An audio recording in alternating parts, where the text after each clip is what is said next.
So really, honestly, what is the federal government's problem? Why are they so obsessed with LCN? In the year 2023, to think that any amount of time, energy, money, or resources spent on investigating LCN in the Massachusetts or New England area, or really anywhere in the United States, is kind of preposterous. So the point of this video I'm making is like they still surveil some of these guys, follow them around, tap their phones. Some of these guys haven't been arrested for anything in decades.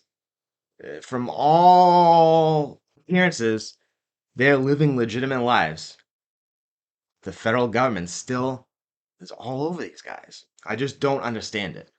I think that there's so many more things in this country that the government could be focusing on, spending their energy, time, our taxpayers' resources on, instead of chasing around some of these guys who are elderly or like the case that I'm talking about in this video is from over 30 years ago when LCN the mob was still like a power in Boston, New England, and American society. And even at that point, when they were way stronger than they are today, they deemed it not worthy of the federal government's resources to continue the investigation. And they stopped the investigation without even handing down any type of indictment on the two guys that were targeted in the investigation. So if it was a complete waste of time that long ago, how big of a waste of time is it nowadays? I really honestly feel like the federal government is still just so sore about the fact that for so long J. Edgar Hoover denied the existence of this organization, said this doesn't exist. That's preposterous to think that there's some sort of underworld faction that can be that powerful to infiltrate legitimate society and blah blah blah. And then to turn out that they were, and in the second half of the 20th century, especially like in the 1950s, 1960s, 1970s, LCN was just as powerful as the US government, maybe more. They had infiltrated labor unions, all types of legitimate businesses through the money they had made through the Volstead Act in the 1920s. They put all that money into their underworld enterprises, bookmaking, loan sharking, the numbers racket, and then they just built up their resources and got it all into legitimate society. And that scared the daylights out of the US government that this organization that they said didn't exist could become so powerful that it almost rivaled the US federal government.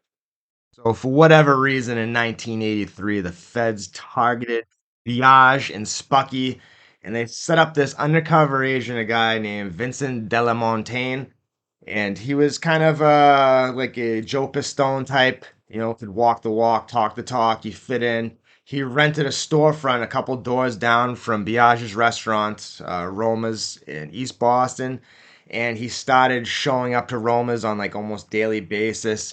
The whole goal of him frequenting Roma was to try to give the impression that he was in this life, that he was a player, he was a man making moves, and he was trying to get noticed by Biagio himself. And eventually this worked, and he started to develop a relationship with Biagio. The two became quick friends. They were seen hanging out together like 3 or 4 times a week.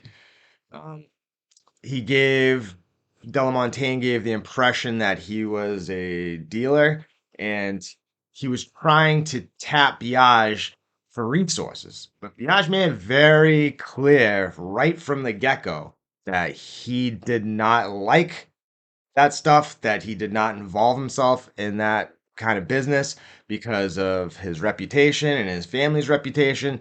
And I mean, for a person that was kind of on the other side of the fence, he was kind of an upstanding member of the community. I mean, he was a restaurant owner, he was well known and liked in the community. When this case came about and they were holding him and they were trying to not let him and Spucky out because they were saying they were flight risks, hundreds of people from the community wrote letters in support of Biagio, saying what a good guy he was and a family man. So right off the bat, I mean, I'm no law expert. I did take a criminal law class in North Shore Community College. I got like a 95 in that class, by the way, too. One of the best grades I've ever gotten in a class period. But it would seem kind of like entrapment, if you will, if this guy's Biagio is saying from the very get-go that he does not do that kind of business. He's not involved in that type of business because he thinks it's kind of dirty. It would sully his reputation of his name and his family's name. So for this agent Belmontaine and for the federal government to keep pushing this issue and trying to find Biage to find him a better source of this Peruvian marching powder, I mean, it's not like a little bit of entrapment. The guy clearly is not he's not in this business. He doesn't do this kind of stuff on the regular basis. In fact, he ended up introducing Don Montaigne to this guy, Nick Rosado, who was in that business, but he made it plain as day. I'm only doing this for you as a personal favor because you and me are friends. I mean, that's how bad. Like, I don't know. I don't know how these guys really. I mean, I know it's a job that they're doing, these feds, but how I don't understand how you can pretend to be something, like actually befriend people, and like these relationships are real if they forge. Like Biage believed this guy and counted him as a friend, you know what I mean? And so he was doing this for him as a personal favor. He wasn't trying to make any money off of it. He clearly wasn't in this business. But then the feds alleged, well, tried to negotiate a better price. Yeah, he was trying to get a better deal for his friend. It wasn't like a business thing, like he was going to make money off of any type of figure that was presented. He literally was just trying to do this guy a favor. And it was clear as day. It's all recorded and it's in the transcripts that Biagio wasn't his day-to-day business dealings. He was doing this as a personal favor for this guy, Vincent Del Montaigne, that he thought was a friend. So then they just kept pushing the envelope even further and saying, well, can you find us a connect for the down since you've hooked us up with this Rosado guy who's moving the Peruvian marching powder? Can you get us, a that's a schedule B. Can you get us a schedule A? Can we keep making, can we the ante in this? And he was not able to do that because the guy wasn't in that business. He didn't know anybody that sold that stuff, so he couldn't hook the agent up with it. I mean, it just it is it's ridiculous to me. Like I'm not trying to be on a soapbox in this video and preach about how the federal government and blah blah blah, but it is. It's if back in the 80s when the mob was still strong and still in control of the Boston area, this is pre-Medford induction ceremony. If these guys if they weren't as important enough to continue on with the investigation and to present charges against these guys and indict them for the 3+ years that they surveilled them and had this open investigation on them, do you think that if over 30 years ago, if it wasn't worthy then of a federal indictment, that in 2023 it's worthwhile or justifiable for the federal government to be spending any type of resources, let alone the amount of resources they spend on chasing LCN figures around and tapping their phones and putting them under almost 24-hour surveillance, guys who haven't committed crimes in like decades? I mean, I know this is a personal opinion. Some people might not agree with it, but it's a joke. So this guy, Vincent, this whole investigation, they were just fishing like the whole time. So apparently, Biage, Spucky, and this guy Vinny Del Montaigne went three ways on a poker game that they were like some underground poker game. The last month's take, right before they shut down the operation, it was like in January 1987. The final month's take for this poker game that they were running was $120. That was they split it up, I guess. I just thinking in my head in the math. They said they split up $30 a piece, but 120 divided by 3 is 40. But I don't know. Either way, it was said that for the last month's poker game, the guy Vinny handed Spucky $30.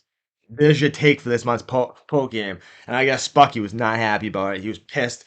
He shoved the money into his pocket and he said, if things keep up like this, I'm going to stop pulling kids out of their sneakers and robbing them for their money the old school way. I mean, for people that think like these guys will live in this glamorous lifestyle in these Martin Scorsese movies like Casino and different things, living in compounds and mansions and stuff, the majority of these day-to-day guys, soldiers and regular guys in the family, they're grinding out basically like a hustler's existence. They're living day to day. Uh, Sometimes they're up, sometimes they're down. They make a big score. their pockets are fat, but then usually they'll gamble it away or they'll have to pay money out or within a couple of days or whatever, the money's gone. So, I mean, most of these guys, they're not living a life of luxury. They're eking out like a day-to-day existence. It's not like a glamorous lifestyle. It really isn't. It's not what the movies crack it up to be. And Spucky even said that. He said life in the mafia is hard, you know? He said it wasn't what people think it is. And that's the same thing too with Biagio. Biagio apparently was a capo. He was made a capo in 1983. But the guy was working in his family restaurant, Roma's, sometimes 7 days a week. And he even confided in the federal agent, Belmonte, that he was working his butt off because he didn't have money for new clothes and a new car and stuff. So these guys weren't living this lifestyle. Sure, they had money out on the street. And that's one of the things, like, Biagio's big hustle was loan sharking. And they tried to rope him in and say he was part of, like, a conspiracy, when Belmonte was trying to get him to find him a new source for the Peruvian marching powder, and he introduced him Rosado. They said, well, he was financing Rosado's operation by financing him by loaning him money at 3% a week interest. He was just loaning him money. What the Rosado guy does with the money after is his own business. I don't understand how you're going to try to tie Biagio into a conspiracy because he loaned the guy money. I mean, he do they have him on tape saying, "I'm loaning you this money so you can buy this?" And so that would be a conspiracy. But just to loan the guy money and then what he does with it is, I mean, he could go buy a house or buy a car with it. You don't know what the guy's doing with it after. But hey, I'm not his lawyer, so I'll stop arguing that. But so so I'm saying these guys weren't making a bunch of money. In fact, Spucky asked this guy Vinny Del Montaigne for a loan. Spucky was trying to organize this big deal for grass out in Ohio, and he was looking to try to make some Christmas money. Like these guys, I'm telling you, these guys, like Spucky, the majority of his life lived in his mother's triple decker in Revere. Like these guys weren't rich, they weren't glamorous. These guys are literally just trying to eke out a living any way they can. So Spucky borrowed the 35 grand from the federal agent Del Montaigne to try to hook up this big grass deal out in Ohio. It fell through. He couldn't get the rest of the money in time for the deal to go through, so he ended up returning the money, which was like an honest thing. He didn't try to beat him or get the money for some other reason. He just said, hey, it didn't happen. It didn't go through, and here's your money back. So that's respectable enough. So then they were trying to tie, well, okay, so these guys aren't out here making like big moves. They're not, the federal government couldn't justify their investigation for the trafficking, for large scale. Like these guys are making all this illicit cash. We gotta stop them. So they're trying. Now we'll try to justify this investigation through violence. Okay, Biagio before this. Before the Medford induction ceremony in 1989, the guy had no criminal record whatsoever. He came here from Sicily. He was born in Sicily, and he came here as as an adult or a young adult. He had no criminal record in the United States before this. The only violence he really ever said was he confided in Del Montaigne that way back in like the 70s that him and some of his associates beat this guy up with baseball bats over a parking spot, like road rage. And then Vinny Del Montaigne witnessed him asking a guy to whack someone, but it wasn't like he was actually telling this guy to go really whack someone. He told him after the fact, I was just testing the guy to see how he'd respond to it. I don't want him to whack anybody. And it was obvious. He wasn't just saying that to cover his tracks. Minaj wasn't having anybody whacked. You know, it's just that's not the way it was. So that was. Oh, and then Biagio also asked him if he could find him an untraceable piece, with a serial number scratched off. So as far as Biagio goes, there's your violence for to justify this investigation. He beat up some guy over a parking spot like 20 years before. Uh, he asked somebody as a loyalty test, "Would you whack somebody if I told you to?" And then he asked him to find him an untraceable piece, which the guy never gave. So I mean, that's as far as it goes for Biagio. And then with Spucky, they were in a bar one night, and I guess someone was antagonizing Spucky and talking smack to him. So Spucky got pissed and pulled out like a 12-inch like Rambo blade, and he didn't even actually even go up to the person. He didn't assault him with it, and he didn't even threaten him with it because his friends that he was with at the bar told him, put it away, Spucky. There's too many people here." And I guess the guy got the message after that, so no, nothing else was necessary. So as far as it goes, those are the predicates of violence for this investigation. I mean, it's ridiculous, dude. So, and the feds basically realize this. So after over 3 years, oh, 4 years of taxpayers' money, resources that could have been put on something else, and this is meanwhile in the mid 1980s when the neighborhoods of Roxbury and Dorchester and Mattapan are going berserk because of a certain thing that's happening there, and violence is going crazy and all this other stuff. But the feds think it's more important to their resources into following a couple guys around. They're just trying to eke out a living day to day. I mean, the guy Biagio is basically working in his restaurant every day. You know what I mean? Spucky's just doing his usual grind. Like, this is my point. There was no point of this, and they realized this. So in 1987, in February 1987, the feds basically said, "This is enough. We don't have anything to charge these guys with. This is a waste of time. These guys are made members, yeah, whatever, blah blah blah, but they're not doing anything that's worthy of us spending all this time." And they realized it was a complete waste. So they approached their conclusion was to approach Spucky and Biage and confront them with, "We had a successful surveillance investigation against you guys." I don't know how it was successful because they actually recorded them and followed them around, but they didn't gain any evidence to be able to charge them with anything or indict them. So how is it successful? So they confronted them with that. They told them, "We've been watching you. You need to promise not to threaten or harm Mr. Delamontagne or his family members." And they also asked them, "While we present you with this evidence, would you like to cooperate with us against your your fellow LCN members?" Of course they don't. They're not gonna. They wouldn't want to, even if they were facing life in jail. I'm sure these two guys are two of the more stand-up guys in the Boston area. I'm sure if they were facing life, they probably wouldn't want to cooperate. So why would they want to cooperate when they're not even facing any indictment or charges? It was just, it's like an embarrassment. And basically, the federal government was able to salvage this nonsense when the 1989 Medford induction ceremony was taped, and they actually were able to get indictments and rope these guys into some sort of criminal conspiracy, which even just for being members of an organization and being part of induction ceremony. I mean, that's what they got charged with basically for that. But they brought up all this stuff from this investigation in the years prior. They brought all that information back and threw it. They didn't even have like written transcripts from the investigation that they did on these guys years prior because they thought it was a complete waste of time and they would never need it in court or anything. So when the induction ceremony happens and they brought these guys up on charges because they were present, Biage was actually the guy that conducted the ceremony. He was the one that was talking to the guys because he's Sicilian born. He was from Sicily, so he had the best command over the Italian language. So he presided over the ceremony and said all the words, you know, like I don't speak Italian, so I can't say what they said.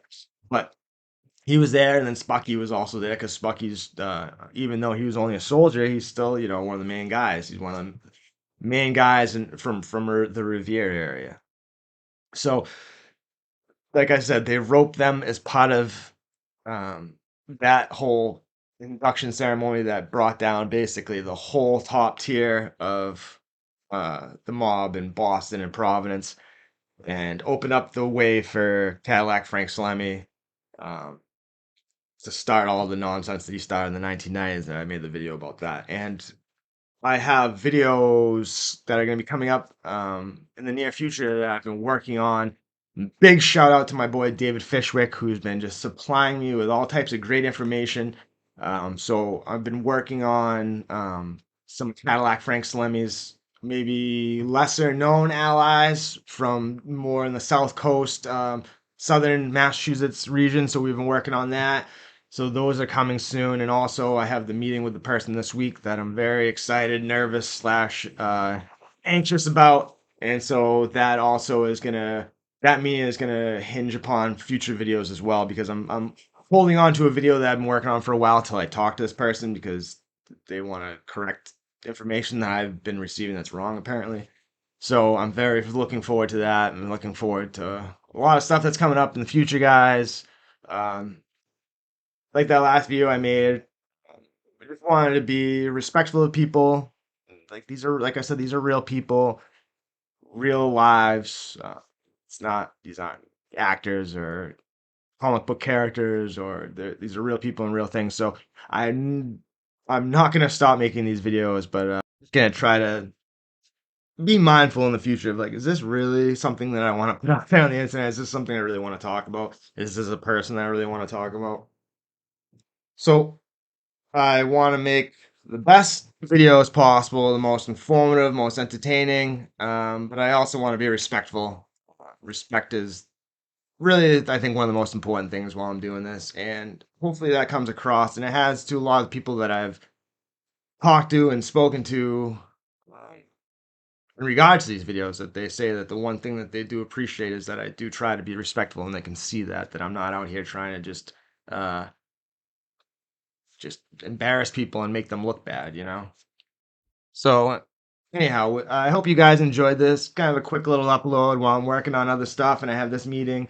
Um, Something like I researched like a long time ago. This came about when I was doing, I think when I was doing the induction ceremony, I saw about this case that the federal government spent more than 3 years of their resources and taxpayers' money, like for something that just a complete waste of time investigation. And like, if it was like that over 30 years ago, when the mob was actually still a power in the New England area, and how important should these investigations and the times and resources they're spending on these guys be now? That's basically like the point I'm trying to make in this video. So if you like this video, please hit the like button, subscribe if you're not already subscribed, leave me a comment, make a request, not guaranteeing that I'm gonna make the video if it's a request.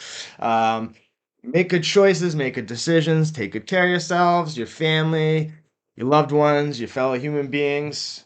Have a great day. God bless everyone. I'll talk to you soon.